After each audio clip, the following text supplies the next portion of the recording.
It's almost time to start. It's almost time to start.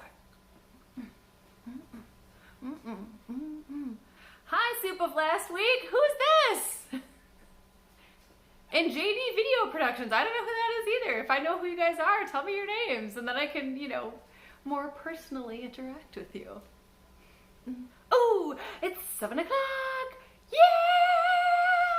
Yeah! All right, folks. I'm so glad you're here. Welcome to our YouTube Live. Tonight, our topic is the power of the little things. So, that's our sweets and beets. I don't know if you guys have watched my video on the best thing I've ever eaten, but that would be sweets and beets. And that is the timer. I tried to have it done before your thing started. So, AJ made it this time. He tried to have it done. Oh, it smells glorious. And my reward after doing this is I get to go have some. All right. Okay. Oh, Jade. All right. JDV. Got it. Okay. So nice to see you, Jade. What happened? Jade changed her name to JD Video Productions. What? Why? She did not indicate, probably because this is much clearer than the 1 cat, 2 dogs, or two dogs, one. There was a 2 and a 1 and some cats. That's what I remember. Hi, Kayla. All right, folks. So, professional. if you cannot hear AJ, it's because he is way over there. They can hear me. I have a booming masculine voice. Stirring sweets and beets. So, he thinks that he can be farther away from the camera. So if we're not picking up his sound, you guys gotta let me know, and then I'll make him come sit right with us. So he's gonna be handling the comments for tonight. I can see some of them popping up here on the screen. Hi, Zach. Welcome. Nope, I'm not having any sweets and beets right now. You can't. I'm gonna get it in my teeth. Oh, AJ. Look, it's even colored in beet color. You want it or not? No, I do not want it. All right. Hi, Debbie. I'm glad you're here and watching it too. Okay. So good.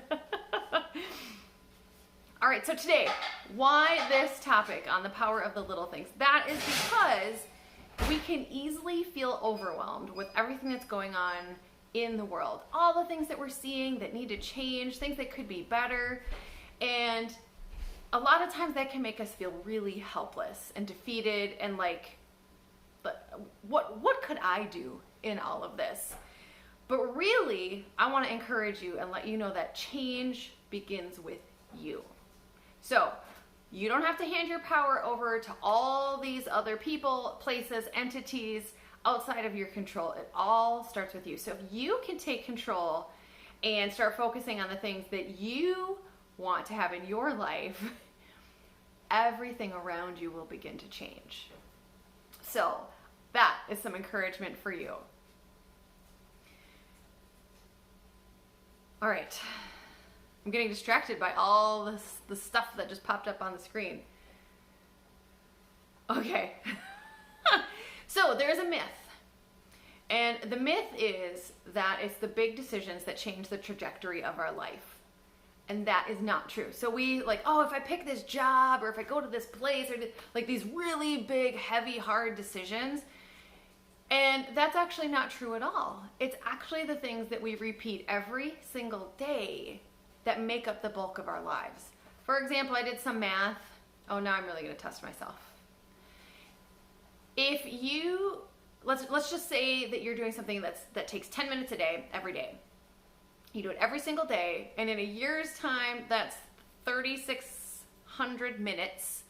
And I think I did the math, and that ended up being like 80 hours. So that thing that seems so small to do for 10 minutes a day ends up being 80 hours a week, or 80 hours a year. That's a lot. That's like 2 straight work weeks worth of stuff. And that's a big chunk of your life. And so we want to make sure that when we're doing these little things that they are the ones that we want to have in our lives and that they're setting us up for success. So let's explore. The first thing I want to take a look at is a powerful start to your day. So how we start our day sets the tone for everything.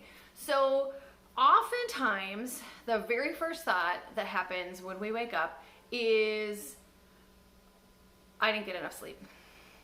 Oh no, I've got all these things I need to do today. And so right out of the gate, the moment we open our eyes, is we are catching ourselves in a negative pattern. And that is going to set the tone for the whole day. I know I used to do this too. And then I learned that the first thoughts out of your head need to be positive ones that are encouraging to you. So, Carolyn Meese, the author of Anatomy of the Spirit, she said, she gave me a great one to start my day with, which is, I'm grateful for this day. I'm grateful that I'm here. I'm grateful that I am. And so as soon as I turn off my alarm music, that's what I start to say. Grateful for this day. I'm grateful that I'm here. I'm grateful that I am, right? So now I'm starting my day out from a perspective of gratitude instead of lack. I didn't get enough sleep. I've got too much to do. I'm not going to have enough time to get it all done. You hear the difference? And then just recently, I also started doing, this one I got from Marissa Peer, and she said to have your first thoughts be like, I love my life. I love my bed. I love my home. I don't know if you guys ever saw, probably like 2013, there was this little girl that was doing her little thing in the morning. She had this curly blonde hair. She's like, I love my mom. I love my dad. I love my dog. It was so cute. So I've started doing that now to start my day. Even before I do the, I'm grateful for this day. I'm grateful that I'm here. I'm grateful that I am. I'm like, and so like I might look out the window and I love that the sun is shining. I love that I have this warm, dry home. I love that, and like I'll just make a big old list in my head because that is now setting the tone for positivity for the rest of my day. So that's the first thoughts of the morning. Being grateful and being excited about the things you get to do. So then second,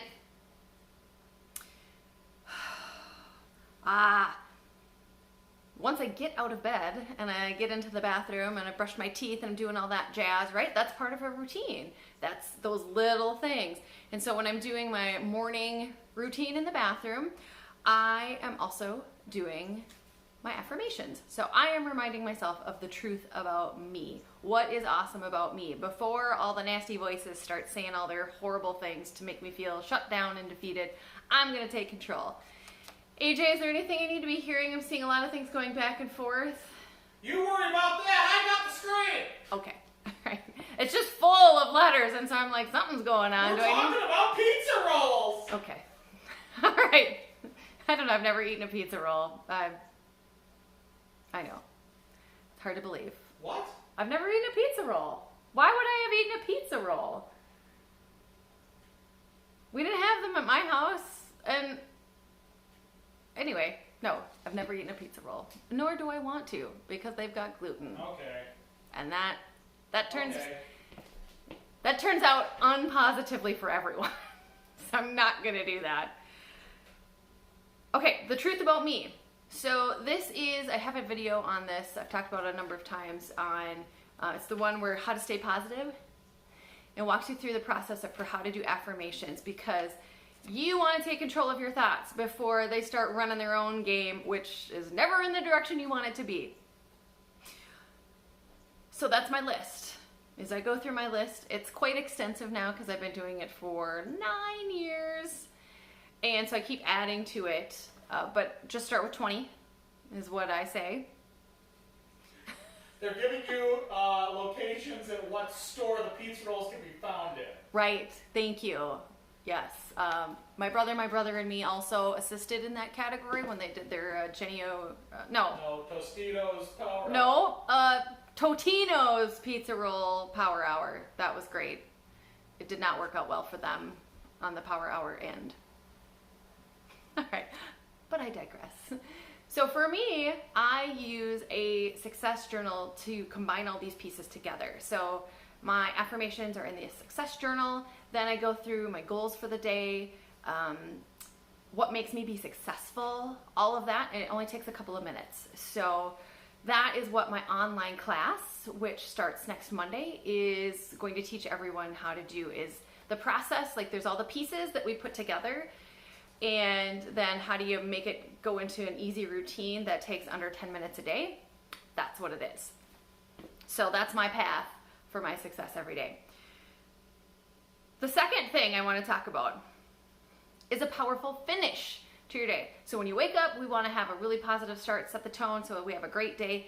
Then the end of the day, right before we go to sleep, is our brain is also super susceptible to whatever we're plugging in. And that's why it's another very important time for us to set the tone for how we want tomorrow to go. And so that's when I also use my success journal, because that's where I'm going to do my gratitude. So if you guys saw my video on gratitude, I talk about just listing out 5 things a day that you're grateful for. And it can be a bulleted list. That's actually the bulk of the success journal, is the gratitude piece. But that helps me sift through the day and be like, okay, so, there's a mix of things that went great and things that didn't go great. And so I need to sift through that to look for the wisdom, look for the lessons. Where are the blessings in all of this, so I can have a positive perspective on it? Because the petty tyrants of our life are the ones who have the most to teach us. And oh, that makes me so mad. I don't like that, because I don't like the petty tyrants. Like, they're so terrible. But they have the greatest things to teach us if we have the wisdom to see it. And so my gratitude practice will help me to now look at those things and be like, am I supposed to be learning from this? I didn't like that. What can I learn? So, and then I also reflect on my day. You know what? I didn't even bring it out here. I can't go get it because I'm mic'd in. But every day I have a calendar, with the boxes on it. And that's where I do my reflection of the day after my gratitude, right? Because if I did it before the gratitude, it would be probably lots of whining and negativity. And by doing my gratitude practice first, now I've got a better filter for, like, here's the things that I want to remember about my day. And I think that's one of the keys to my awesome memory, that people will be like, hey, do you remember when? Yes, I do, because I make it a daily practice to reflect and remember and capture the things worth remembering. And so I've got it all written down in this calendar of mine. But I'm limited to just the box.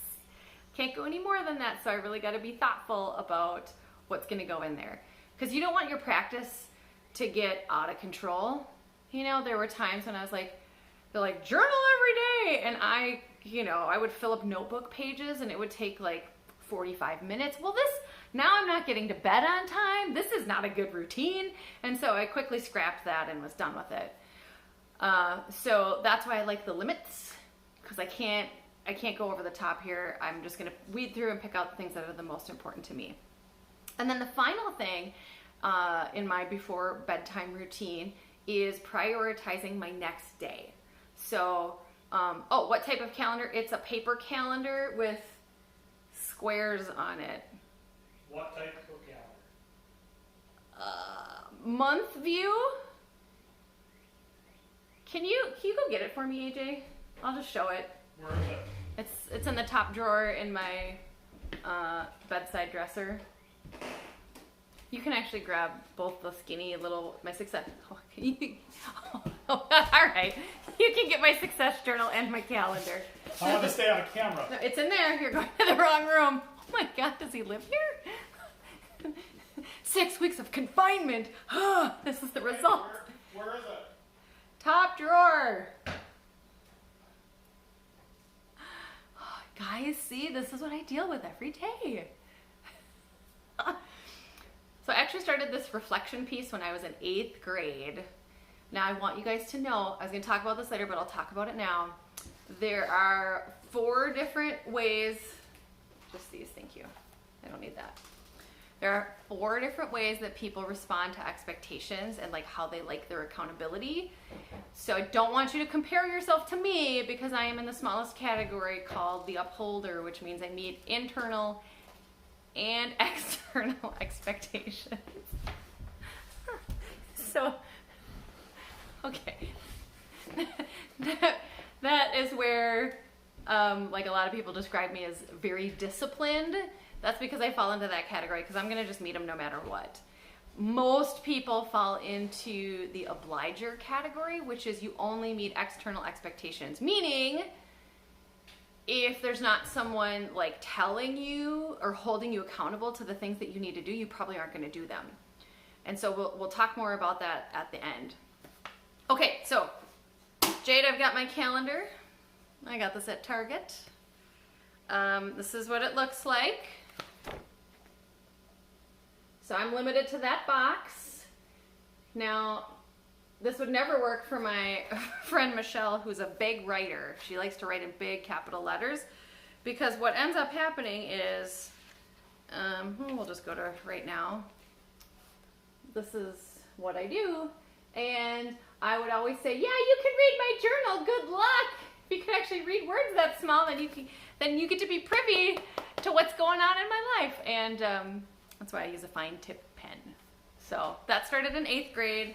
And of course, it was all about the exciting things that happen when you're in middle school. And now it's progressed, and now it's just a reflection of my life. So yes, I have all of them. And someday they will get used in a book. Don't worry. And then I've got my success journal here. This is what the class is all about. So the first page is my affirmations. The bulk of this is my gratitude. And then a couple other pieces that I walk you through in that course. So most of you are going to be in that class, so get ready. Woo! Debbie said, wow, what the hell? I don't know what that's in regards to. I think that's probably in response to my tiny, tiny writing. Or I thought she might be talking about my sweet-ass jammy pants. I don't know which one she was referring to. I don't think they could see your jammy pants. What a disappointment. I think are they the dog ones? Yep. Yep. He's got like a bulldog. Anyway, so prioritizing your next day is the final piece of your success on this path. So before, I've got a little whiteboard and I go through my day, like, okay, tomorrow, what do I need to do? What's on the schedule? What do I have to get done? And then I configure it all on there to be like, okay, well, that means I have to get up at this time. Or ooh, sometimes I find out that there's too many things and I'm going to have to let something go. And some days it's only a few things on there. And so then I have a lot of freedom for what else am I going to get to do in my day that day. So that's really important because then I know when I wake up in the morning exactly where I'm going and what I'm going to be doing. And it also helps prevent skipping anything that's really important because I've thought about it in advance. And then because I'm the nerd that I am, I really like to check things off my list. Not everyone is that way. That's part of my personality, and so I like having that there. So, yes, Jade, I do have the calendar from when you guys were in 6th grade, and sometimes just for fun, I will read it to be like, is it really the way I remember it? Was it really so great, or was it really so hard? So, yes, that's in there, but also like the rest of my life too. So, okay. So we've talked about a powerful start to your day, and we have talked about a powerful finish to the day. The third thing that I want to talk about is routines and accountability. They are so important. The only way I can survive in the morning is having these routines because I'm not a morning person. And so if I were supposed to have like rational cognitive thought, I would be like, I don't know what to do. I would just sit there like a lump on a log. Like I don't even speak for the first hour of the day, minus my affirmations, of course, but I don't have a conversation. So like when I was growing up, my sister and I would like grunt to each other in the bathroom because neither of us are morning people. And so we weren't like exchanging like, hey, get out of my way. It'd be like, That was the extent of it. So after an hour, then I'm good and then I can have a conversation with people. So having a routine that I can just follow every single morning, like this is how we do it, that makes it so much easier on my brain and sets me up for success, because all of my routines are to help me really be mindful of all the little things that I'm doing so that I can create the life that I want. So my question for you is, are your current routines supporting you? So I know in the past, I've had some really bad routines, like there would be the snooze, or I would actually just reset it for another 30 minutes. Like 5 minutes didn't hit the sweet spot for me. I would just set it for 30 minutes and then be rushing to get where I needed to go. Some people don't have, like I even had to get to the point where I had to, because I'm not a morning person, I would have to like the night before pick out my clothes that I was gonna need to wear the next day, so that I didn't waste 40 minutes like, I don't know what to wear. Because I'm not clicking on all cylinders. Nighttime is when I'm the best, so nighttime is the perfect time for me to say, yep, that's what I'm gonna wear tomorrow, and this is what I'm gonna eat tomorrow, and get everything set up, so I just have to go do it. So are your routines supporting you? A lot of people can get into trouble because they have gotten stuck in a negative routine that doesn't support, you can get caught in like a procrastination loop or a negativity loop, a laziness loop. So those are all places where we can get stuck if we're not being mindful of what we're doing. So yeah, every 15 minutes. Now there's a video, I don't know how, I can't share it right now, but I will share it later, by Mel Robbins, that said why hitting the snooze is ruining your life. And so ever since I read that, now I hit the snooze for an hour and 15 minutes. So I'm either gonna get up or I'm gonna sleep another full cycle. And so what she talks about there is, if you hit the snooze button, your brain will reset into another sleep cycle, and that is why you're so groggy and drained and just kind of out of it, and it lasts for 4 hours. So half of your day is just gone right down the toilet because you hit the snooze button. And so she's like, set it for the time that you're actually going to get up, and then do a countdown, 5, 4, 3, 2, 1, get out of bed, and just get going with it. So, and if you're not going to do that, just give yourself another sleep cycle so that when you do wake up, you're ready to roll. So I do one or the other. I don't always get up with the alarm, and then I'm just like, okay, well, another hour and 15 minutes, because that's how long mine is. They said it could be anywhere from 70 to 90 minute sleep cycles, so that's how I know how long. I figured out how long mine is based on when I feel jazzed and when I don't. So I'll post that on Facebook so you guys can watch it. It's a shorty, but it changed my life. And I was like, oh gosh, I had created a routine that was not supporting my success.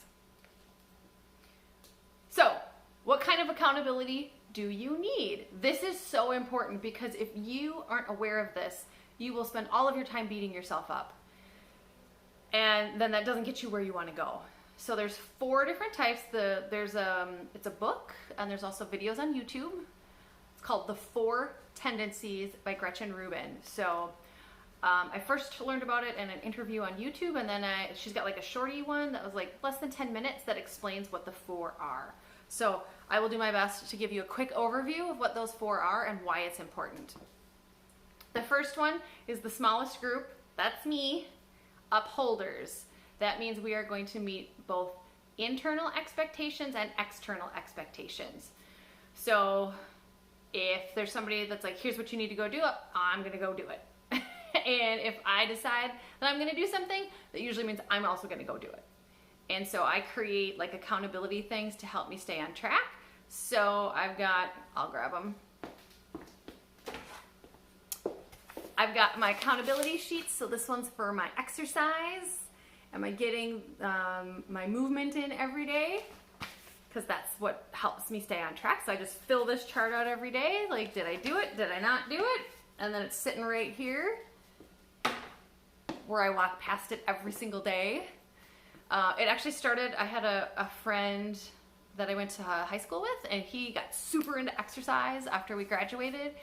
and he gave me the system, which I still use, which I can't turn the camera, but it's up on my fridge. I was like, dude, how are you doing this? How are you so diligent? You're here every time I'm here. He's like, I just have a piece of a calendar stuck on my fridge, and every day I work out, I get a star. And so before I sit down to watch TV, or while I'm watching TV, I'll look over there and be like, today's a blank. And then he has a choice to make. Am I gonna go exercise, or am I gonna sit here and watch TV? And so I have long ago run out of stars, because this was like 19 years ago. But now I just use a highlighter so that I can easily see how many days I got my physical activity in. So that's what I do. I don't know, AJ, if you want to grab that for me. Probably not.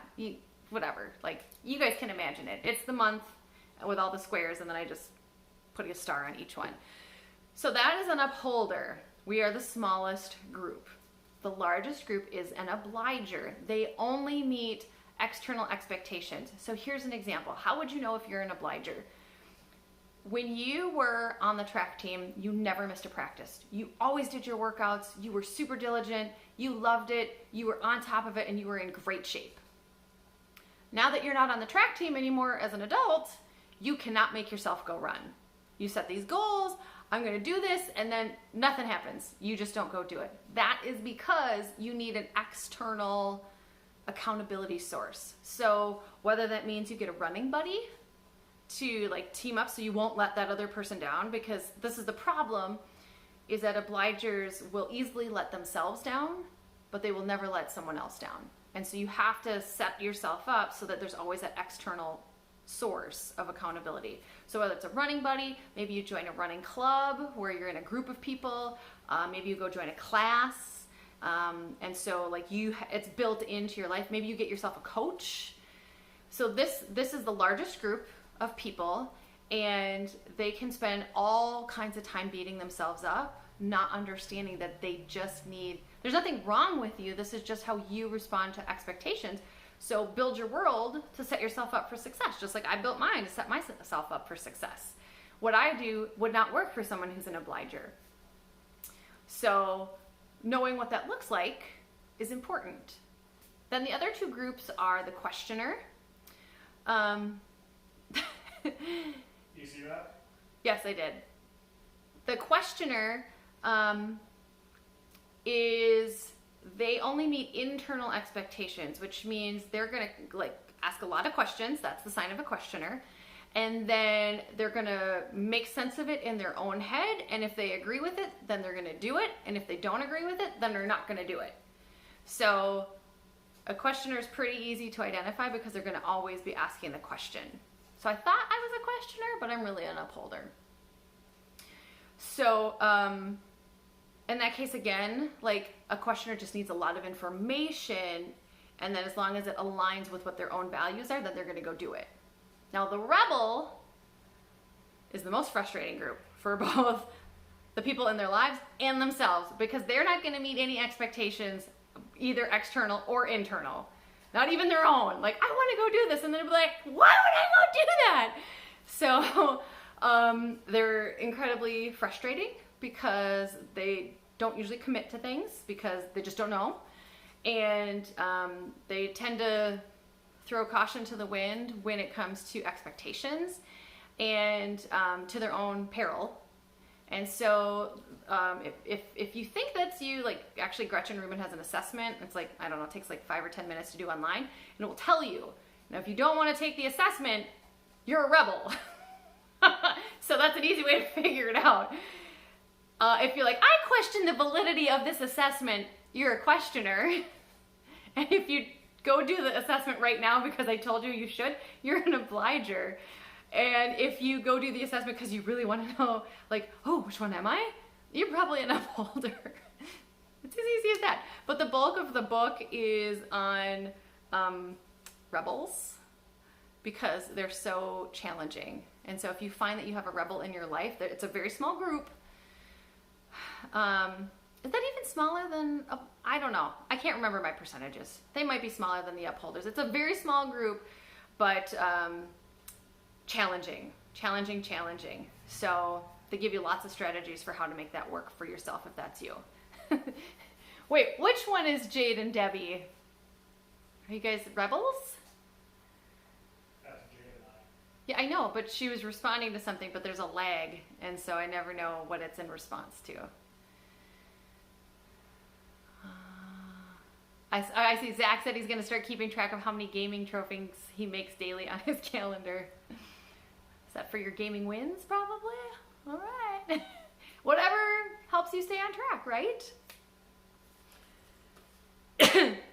Okay, so being aware of the accountability you need will help you set your world up for success.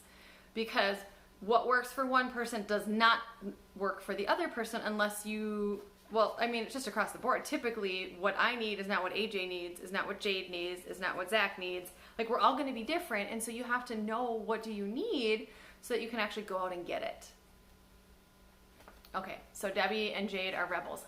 Really? Okay. All right. What do you think they are? Yeah, that makes sense. Okay. That makes sense. And yeah, so you guys should definitely look it up on YouTube so that you can listen to her talk about rebels, or get the book. It's called The 4 Tendencies, because it goes through, I want to say at least a third of the book is talking about rebels and like how do you identify them and like what drives them and how do you work with them, and if that's you, what do you need to do so that you can actually get things done in your life instead of just being like no to everything, which can be a problem. So yep, it can also make you feel pretty lazy because you're like, no, I'm not doing any of that. So I highly recommend checking that out, because I don't remember off the top of my head, because I don't encounter rebels very often. So, but that's also helpful to know for our online class that you guys are rebels. So I'll have to brush up on that for Monday. So, do you guys have any other questions for me about how we can take these little things and My mom wrote test. yeah, how we can take these little things to set ourselves up for success? So there's a 5-second lag, so I'm going to take a drink of water, and then I'll move on, because I know that it takes longer for you guys to both hear me ask the question and then type it in.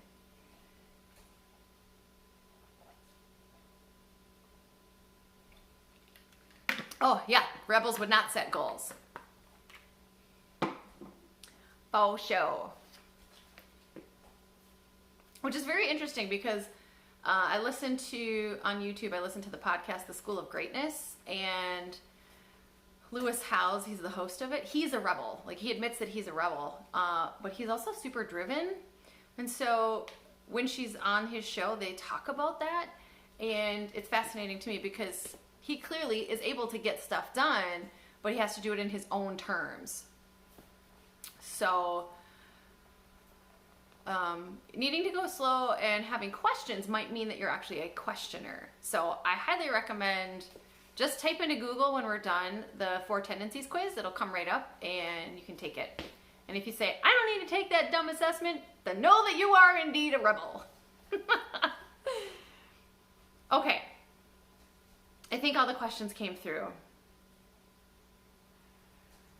I think. I hear AJ typing away. We have questions. We need to go slow. Okay. We What? do not set goals. Oh, I think they mean like you have questions about stuff. If you have questions that you want me to answer right now, type them in. Otherwise, I assumed that it meant that you ask a lot of questions, and so maybe that's how you respond to expectations.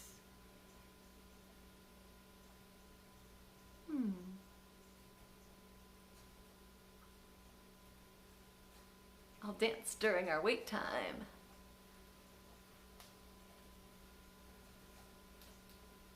Can you hear those birdies chirping? They're having a good time out there.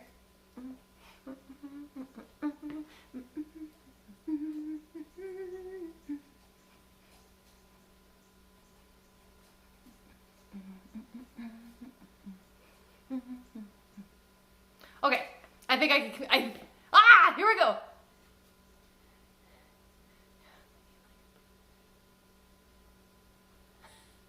Okay.